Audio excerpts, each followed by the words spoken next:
Good morning, readers. I'm very excited to read with you today. Today we are finally finishing our story, Junie B. Jones and the Stupid Smelly Bus. We're going to read our final chapters, 9 and 10. Quickly go back to our table of contents.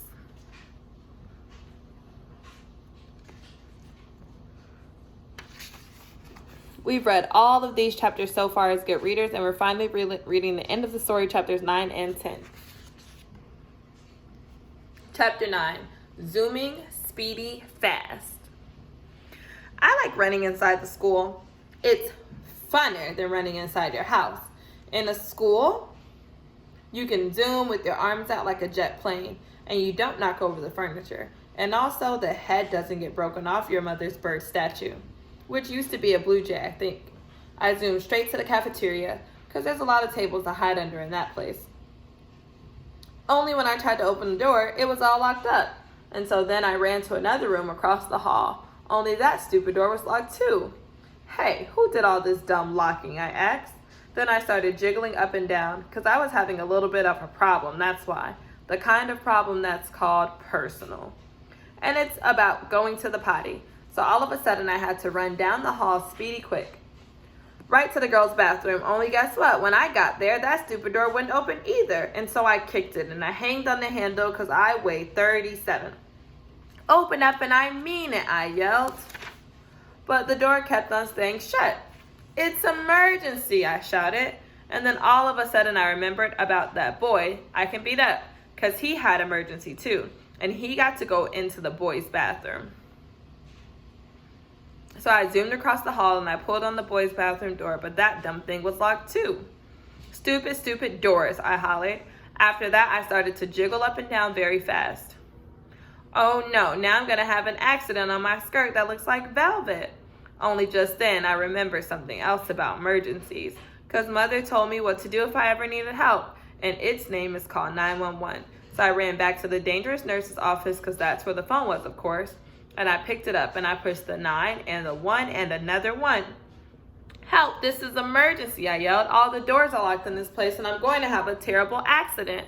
Then I heard a voice on the other end. She said for me to calm down. Yeah, only I can't, because I'm in big trouble and I'm all by myself and I need help real bad. Then the lady said to calm down again, except for I couldn't stand still, and so I just hung up and ran right out of there. And I just kept running and running until I got to the big doors at the end of the hall. And then I run right outside, because maybe there might be a little toilet out there or something. Except I didn't see one. All I could hear was sirens. Loud sirens were all over the place. Let's pause to think about the main idea. What's the main idea in the story now? What's the main idea in the story now? What are Junie B. Jones' actions? That's right, Junie B. Jones is jumping up and down. What are Junie B. Jones' words? That's right, she's calling 911 and telling them that she had an accident, a terrible accident, and it was an emergency. How is Junie B. Jones feeling? That's right, Junie B. Jones is feeling scared because she has to use the bathroom really bad and no one is there to help her. All the doors are locked and she can't get into the bathroom anywhere. She finally ran outside. There were loud sirens all over the place. They kept on getting closer and closer, and then a big green fire truck came zooming right around the corner, and a white police car, and a fast red ambulance.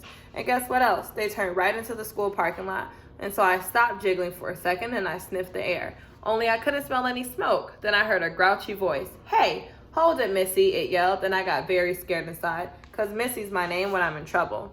I turned around. It was the man with the can, and he was running at me. Hold it right there, he hollered, and I started to cry. Yeah, only that's the trouble. I can't hold it, I said. I already holded it all I can, and now I'm having an emergency, and all the bathrooms are locked. And now I'm going to have an accident very quick.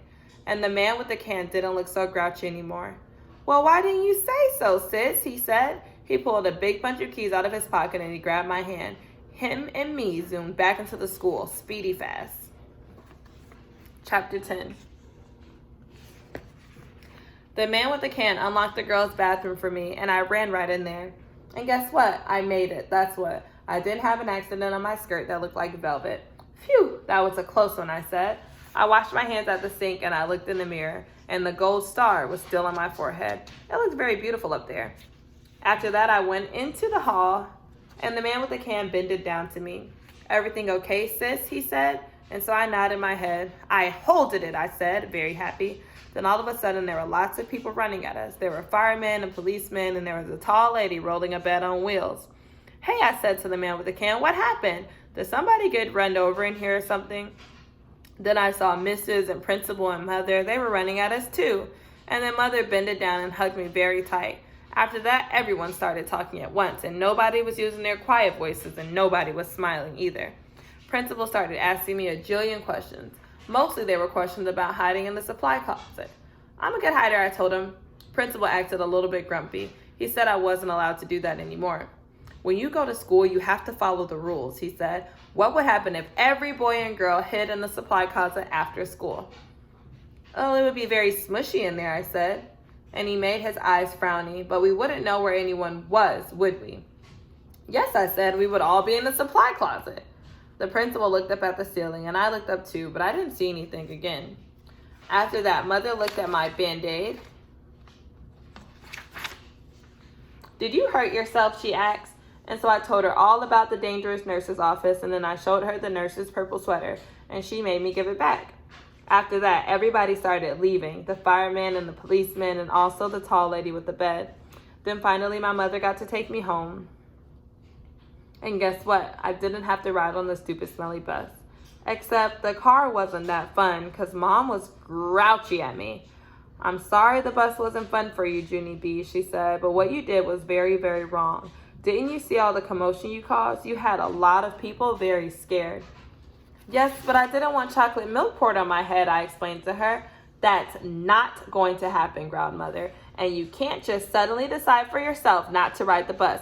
Hundreds of kids ride buses every day, and if they can do it, you can do it too. My eyes got wet again. Yeah, but there's meanies on that thing, I said all sniffly. Then Mother stopped being so growly. What if you had a friend to ride with, she said. Your teacher told me there's a girl in your class who will be riding the bus for the first time tomorrow. Maybe you could sit together. Would you like that? I made my shoulders go up and down. Her name is Grace, said Mother. Grace, I said. Hey, I know that Grace. I learned her today. And so when we got home, Mother called that Grace's mother. And they talked too. And then me and Grace talked too. She said hi, and I said hi, and she said she would sit with me. And so tomorrow I get to take my little red purse on the bus and I get to put it on the seat next to me so nobody will sit there. Nobody except for that Grace, of course. And then she and me might get to be buddies and we can hold hands just like me and Lucille. I will like that, I think. And guess what else? Tomorrow I think I might like yellow a little bit too. Let's pause and think about the main idea at the end of the story. Junie B. Jones was riding in the car with her mom. She was getting in a little bit of trouble for her choice to hide at school.